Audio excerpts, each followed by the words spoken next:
নমস্কার বন্ধুরা, passion A to Z থেকে আমি সায়ন্তনী নিয়ে চলে এসেছি একটা শিবরাত্রি স্পেশাল সাবুদানার চিল্লা রেসিপি, যেটা খেতে ভীষণই ভালো লাগে আর খুব তাড়াতাড়ি বানিয়ে নেওয়া যায়।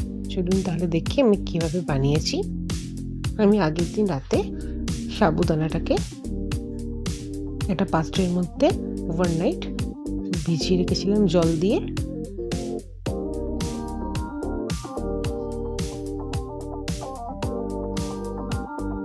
তারপরে আমি পরের দিন বার করে মিক্সার গ্রাইন্ডারে দিয়ে দিয়েছিলাম।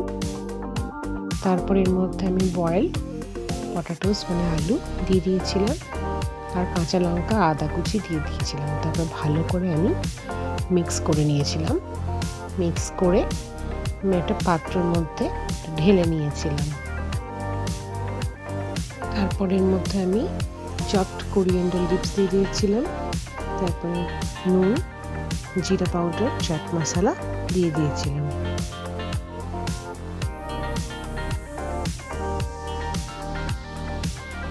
এগুলো একটু দিলে ভালো লাগবে খেতে, যেহেতু একদম পুরোটা ভেজ রেসিপি আর পুজোর দিনে এটা খুব একটা মুখরোচক রেসিপি, বেশ ভালোই লাগবে সবার খেতে।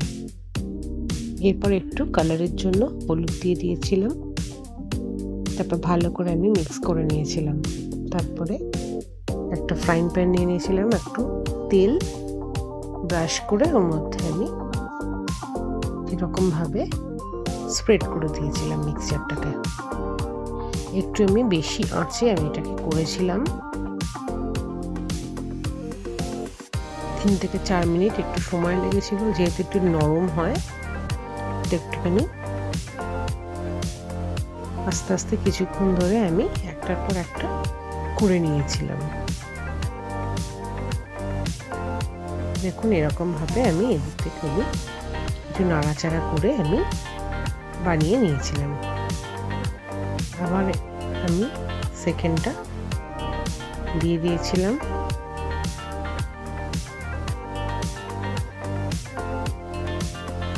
এরকমভাবে আমার সাবুদানার চিলা রেসিপিটা রেডি হয়ে গেছিল। ভীষণই ভালো খেতে হয়েছিল, ভীষণই টেস্টি। আর পুজোর দিনে এটা সবারই খুব ভালো লাগবে। এটা মুখরোচক রেসিপি, বেশ ঝাল ঝাল রেসিপিটা ছিল। এটা যে কোনো পুজোর দিনে এটা বানিয়ে ফেলতে পারবেন। আর সামনেই যেহেতু শিবরাত্রি, তাই শিবরাত্রি পুজো করে এই সাবুদানার চিল্লাটা অবশ্যই তাড়াতাড়ি বানিয়ে নিয়ে খেতে পারবেন। এই ভিডিওটা ভালো লাগলে অবশ্যই সাবস্ক্রাইব করে দেবেন আমার চ্যানেলটিকে, লাইক এন্ড শেয়ার ভুলবেন না কিন্তু। Thank you, by.